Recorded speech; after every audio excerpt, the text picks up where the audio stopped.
Hi, my name is Troy Tueller. Sorry for the delay on arm wrestling videos. I've been really busy lately, but I've been wanting to make this one for a while now. It has a lot to do with hand control. I'm calling it the benefits of a balanced hand. So I'd like to say that in terms of making arm wrestling content, there's a lot of stuff out there already. You know what I mean? Like there are several ideas, concepts, techniques, training regimens that have been put on YouTube and other social media platforms and stuff like that. And so that's why I feel like with the videos that I want to make, I want to try to cover topics that maybe aren't that talked about or aren't as exposed as other topics are. Stuff that newcomers may not be as familiar with because they're so used to seeing other stuff on YouTube, you know? So when talking about hand control, I feel like a lot of people think about three specific movements, right? Rising, cupping, and pronating, which makes a lot of sense. Those are the three fundamental movements when it comes to training your hand and wrist. That is, the fundamentals of hand and wrist strength. Very, very important. Everybody should train those movements regardless of what style you pull in. I really do believe in that. Very important movements. But I do think that hand control is something that kind of goes beyond that. You know what I mean? A lot of people think of hand control as taking their opponent's hand, like top rolling them, cracking their wrist back, and putting them in a position where they don't have access to their hand as much anymore. Taking their hand is hand control. But I like to think hand control is more nuanced than that. And I'll get into that in just a second.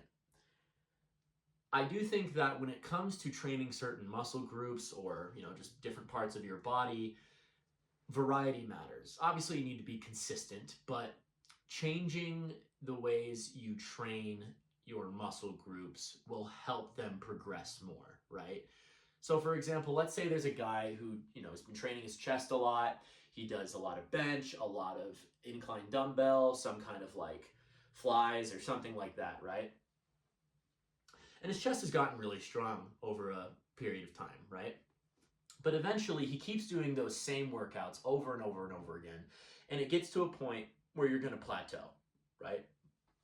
You're not going to excel as much as you were before. Your numbers aren't going to be noticeably changing anymore. You're just going to hit a plateau, right?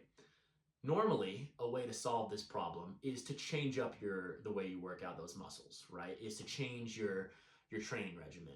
So let's say maybe that guy starts doing, just for one example, he starts doing decline dumbbell bench, right? So, his head's kind of angled down. He's on one of those decline facing benches. He starts hitting those instead. And that's hitting a different part of his chest, something that, wasn't really focused on before.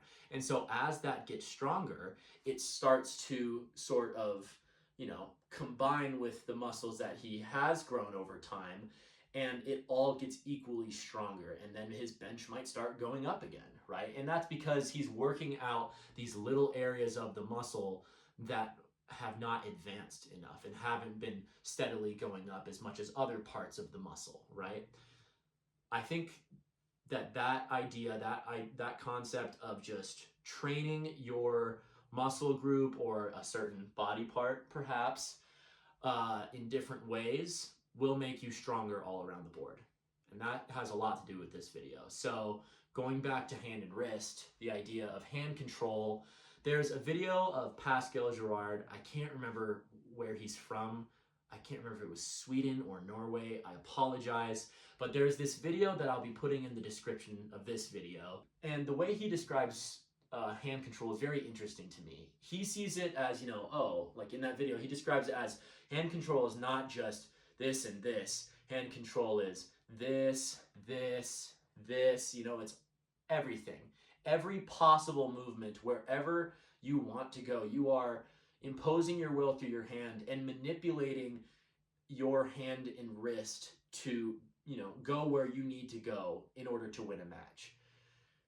I like to see hand control as that, like that is true hand control, being able to do exactly what you want to do, right? So for example, there's someone like Kamil Jablonski, who is a full-blown flop wrist presser, He will intentionally, you will see when he sets up in an arm wrestling match, how he will try to actually start with a cracked wrist. Like he will try to start with his wrist kicked back, which, you know, most people wouldn't want at all. Even other flop wrist pressers, because like you see Jerry Cadaret, he will try to like get carved in, you know, because if he gets carved in, he feels very strong there. But you know, people end up taking his hand and he just still goes. But he will try to start with like a straight wrist. He will try to start even carved in, right? But Camille wants to be here. And the reason behind that is because when he gets to this position, he's putting his opponent in this super like overexposed, overpronated position where they don't have access to the things that they need in order to beat someone like Jablonski, right? You need more inside pressures, more shoulder commitment, more frame, less, you know, you can't just be pulling on your muscles, right? So there's an example. Camille is somebody who is manipulating the hand in a way that might seem like a negative at first, but in all reality, it's a positive for him, right? So yeah, the idea is, how do you, you know, really master hand control? How do you get to this point where you are, you know, not just relying on the fundamentals and you are trying more experimental stuff and learning how to use your hand to its fullest potential? I think you need to train the three opposite movements, right? Knuckles down or down pressure, kickback, and supination, right? Now, some of those might seem weird to you, you know? I mean, supination, I think a lot of people are familiar with, and we will be getting into that regardless. But like kickback, why would you ever want to kick your wrist back? You know, like that sounds like a bad thing, you know? Like most conventional arm wrestlers, once they lose their hand, they've lost the match. You know, they can't continue without their hand. Or even like down pressure, like why would you ever want to lose your high knuckle? Like having that height is so important. Why would you want to lose it? Well, that's what I'm going to be talking about in this video, because I believe that having a balanced hand and training these movements that are opposite to what everyone is used to, like, you know, training or hearing about, could resort to a better hand, in all honesty, right? So I'm going to start off with that down pressure, that knuckles down movement, right? So there are different ways to utilize this movement, but one that I personally use a lot is when I am top rolling, right? So when you are applying down pressure in a top roll, you're doing two different things. Now I will say it's more commonly used in a low hand top roll. There are other variations of like, or low hand-esque top rolls. There's like the fishing and other just like maybe more aggressive top rolls, low hand top rolls, but I'm going to stick to one just for this example, just so that way this all makes sense and I don't make this video an hour long, because I would be able to do that. So let's talk about how I would incorporate this down pressure in my kind of low hand, right? So two different things occur. When you're setting up, and maybe you're going against, you know, someone who's hooking you, right? And so you really want to make sure you apply that back pressure and pronation into their pinky, right? Because normally a hook puller, that's going to be their driving force, is that cup. And it's likely that they're going to cup through those bottom two fingers, you know, like they're going to really try to deactivate your pronation and carve in, right? So as a top roller, your job is to attack those fingers, right? When you're setting up, you know, you've got maybe like a high knuckle. Maybe you're trying to, you know, keep your knuckle high just to get as much height as possible. Or even, it's possible you could intentionally start with a bit of a dumped wrist. And the reason why is, now, of course, there are, you know, like weaknesses to that, because you are kind of giving up the high spot. And so if somebody is going to try attack you high, you might be vulnerable there, depending on some things, but I'll get into that later. The point is that, you know, although it might seem bad that you are giving up that high knuckle, there are benefits to starting with your knuckles a bit dropped, right? Because once the ref says go, you are shoving your knuckles down, intentionally shoving them down as you drag back and apply that back pressure and pronation. What you're doing is, not only are you, you know, obviously applying that back pressure pronation into their hand and wrist, but also you are wedging the bottom part of your wrist, like just this part, like near your thumb, into their fingers. Wedging it like that creates more pressure into their fingers, making it harder for them to hold on to you. Now there's a second thing that can happen, right? Because there are times where maybe a hook puller, or even a top roller will make an attempt, maybe another low hand top roller, will make an attempt at creating pronation themselves and trying to apply their pronation into your hand and wrist, right? And opening up your hand. Well, to defend that, outside of just, your regular cupping strength, your static cup, you will also, when you're creating that down pressure, you are pushing the bottom part of your hand, these knuckles down here, into your opponent's hand. Now, this is kind of difficult to show because since I don't have another person, but just pretend like this arm is the hook puller and this arm is the top roller, right?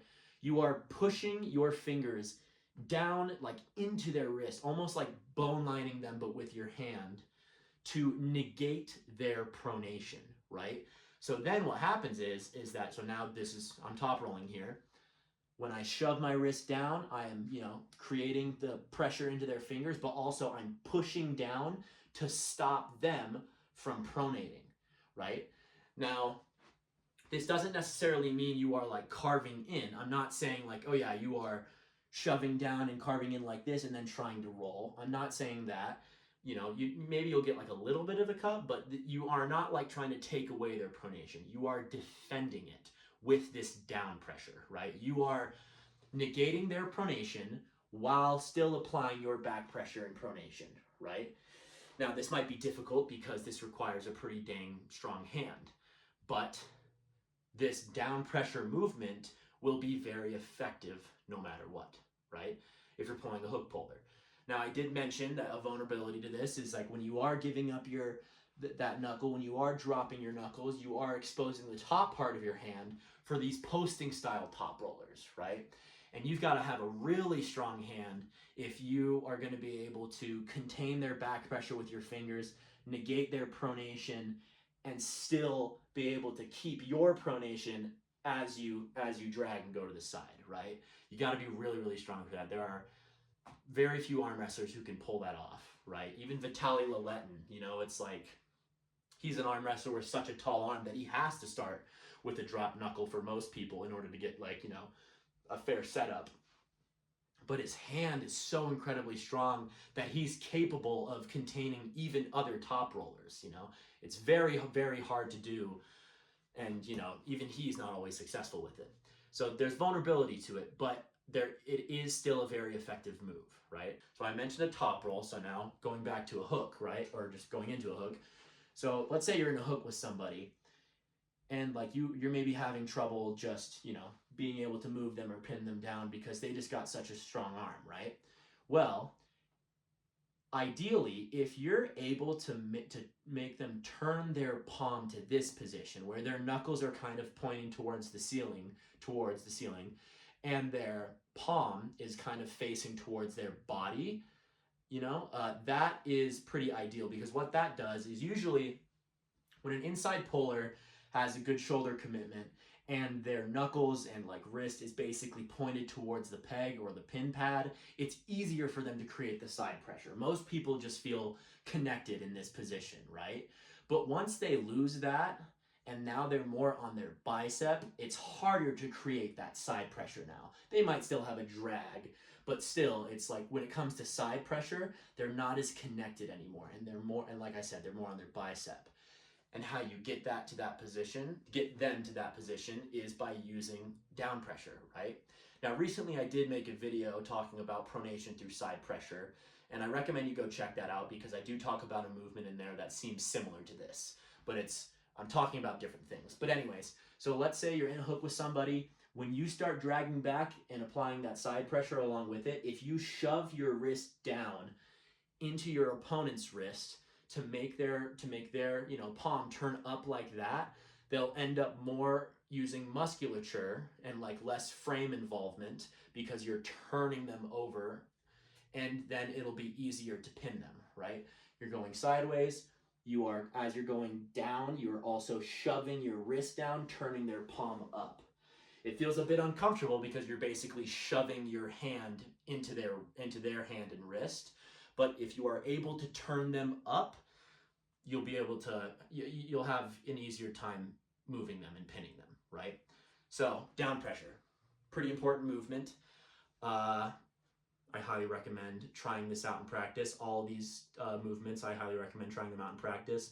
I will say that I do find these 3 movements difficult to train in the gym. Like, because there's 1,000 different ways, it seems, to train, you know, cupping, pronation, and rising. You know, obviously, you know, there's only a handful of truly effective ways. But the point is that when it comes to training these 3 techniques, I will say I personally find them a bit harder to train. Like there isn't as much variety when it comes to how you train these movements. But the point is, I just feel like not enough people train these movements to begin with.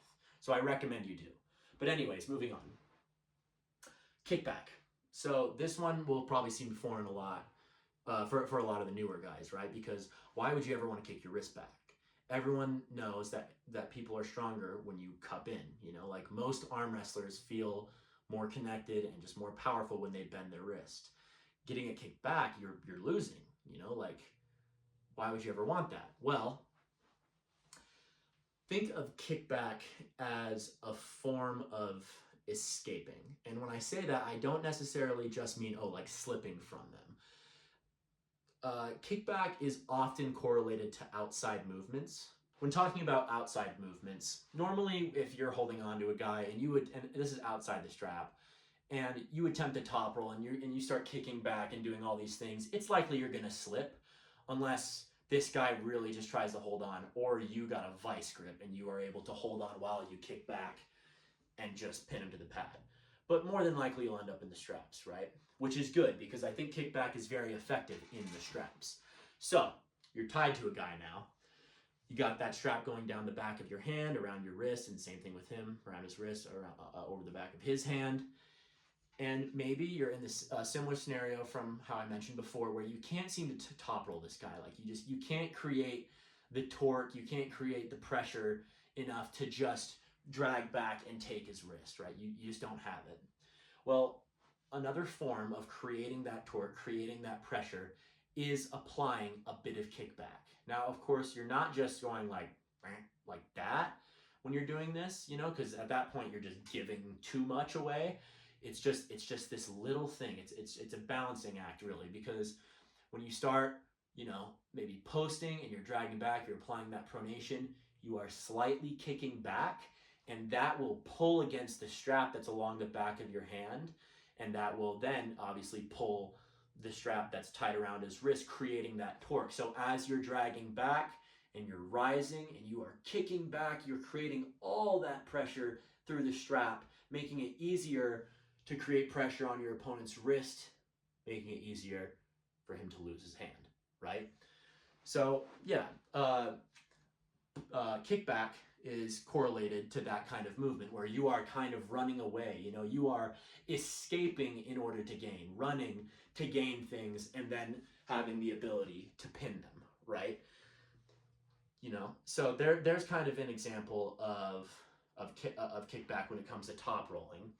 But I also feel like kickback can be important in transitional pressures. So what that means is, let's say you're in a hook with a guy and you feel like you just can't beat him inside, you know, and maybe you were trying to do all these different inside moves, but you just can't get through his arm. You need to apply more pressure in his hand. You need to try to go back. Well, and Bob Brown made a pretty excellent video kind of explaining this. I'll see if I can find it and put that in the description as well. If not, Bob did it first.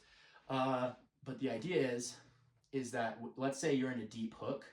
If you have the ability to kick your wrist back, like just instead of being in a deep cup, when you kick your wrist back, it becomes easier to apply those outside pressures. You know, like it becomes easier to try to transition, start, you know, coming back, like backing that shoulder up, applying that pronation, rising, stuff like that. Because when you're in a deep hook, it's pretty difficult to like roll out of it, you know what I mean? And, you know, even though I made that video talking about side pressure through pronation, there just might be times where you just need to go from a hook to a top roll or something like that, right? Well, it's easier to create those pressures or to try to at least roll out to some degree when you go from this bent wrist position, when you try to just kick back, it becomes easier to utilize these movements, these more back pressure based movements, right? So another example of kickback, right?